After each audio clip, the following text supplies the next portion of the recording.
The start of a new Premier League season always brings much intrigue and anticipation, with fans excited about what their teams can deliver after a summer of change.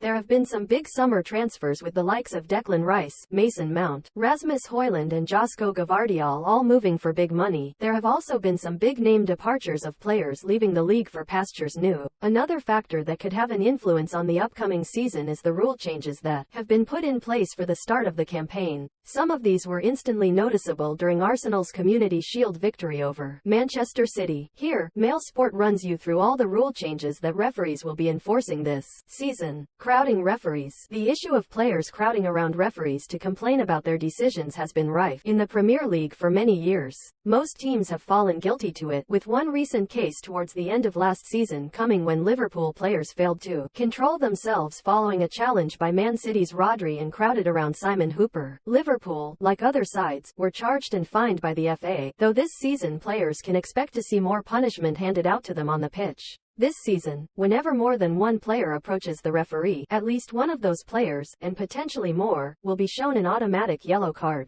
Any player that runs from distance to approach match officials are more likely to be booked.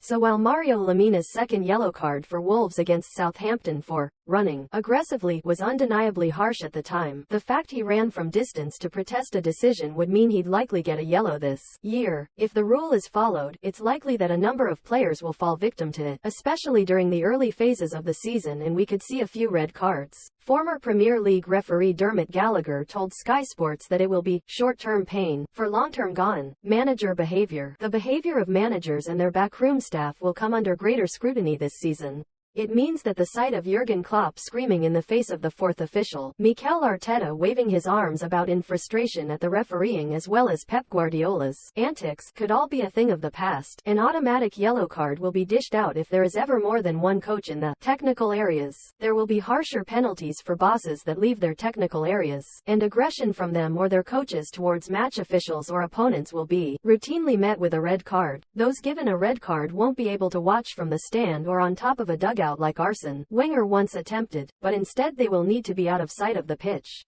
Similar to players, if managers start demanding cards, then they too will be punished, as Arteta fell foul of during the Community Shield final. The Spaniard was shown a yellow card for waving an imaginary yellow card following a challenge from Rodri on Kai Havertz. Timekeeping. If this was last season, we might be talking about how Manchester City beat Arsenal in the Community Shield on Sunday. However, the Gunners were able to win on penalties after Leandro Trossard scored a goal in the 101st minute. That's because this season, the Premier League and EFL will bear much more resemblance to the Qatar World Cup, where there were some games that fans had to put aside 2 hours to watch, from start to finish, without extra time and penalties. Officials became concerned with statistics showing how little the ball was in play during matches in England, with averages last season of just under 55 minutes in the Premier League and as low as 48 minutes in League Two. Referees will now be obliged to time how long the game is stopped before the restart for game interruptions, such as a goal, substitution, injury, or preparations for a free kick.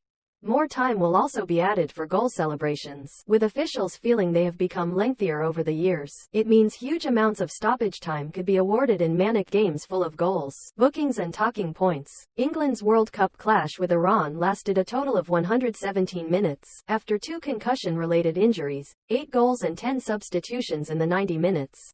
Fans attending late games who need to get the last train home will certainly be hoping this isn't the case when they go to watch their club. Time wasting. The sight of goalkeepers being punished for time wasting is nothing new, as they regularly get punished if they do so in the final stages of the match with a yellow card. However, from this season, time wasting will no longer be restricted to the final minutes, and referees can now dish out an early warning if they feel the keeper is taking too long. Meanwhile, referees will be more robust in penalizing clear and impactful actions that waste time, not just for the obvious act of kicking the ball away. Goalkeeper sportsmanship, or what we could call the Emiliano Martinez law. The Aston Villa keeper attracted a lot of criticism for his antics during Argentina's penalty shootout victory over France in the World Cup final. His mind games worked a treat to allow Lionel Messi and co to lift the trophy, but new rules in the aftermath of his actions mean keepers will now be disciplined if they try to unfairly delay the taking of the penalty. It also states they can't delay the kick by touching the goalposts, crossbar or the net.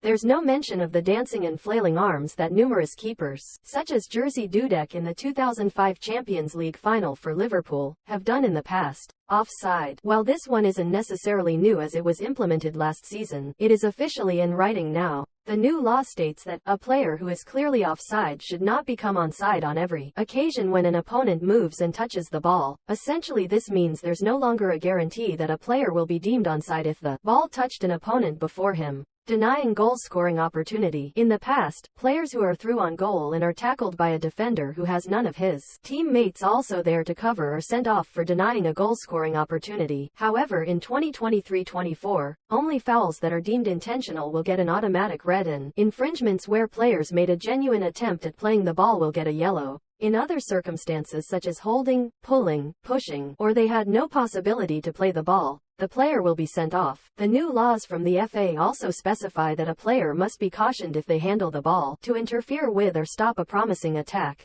They will also be cautioned in any other way that stops a promising attack, except for when the referee awards a penalty kick for an offense which was an attempt to play the ball, also in an attempt to allow the game to flow better with reduced stoppages. A higher threshold will be applied to contact between players, which is hoped to reduce the number of free kicks. However, as per the existing referee guidelines, any challenge deemed careless will be deemed a foul, any which are reckless will receive a yellow card, and any player who endangers the safety of an opponent will be sent off.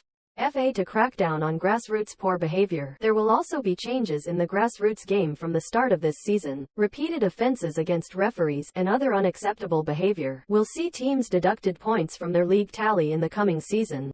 It comes as the FA will also extend its trial of the use of body cams for grassroots referees for the 2023-24 season to try to combat poor behavior in the amateur game. The cameras are powered for the full 90 minutes but are only turned on to record if the referees feel threatened or become aware of violence or abuse on the pitch.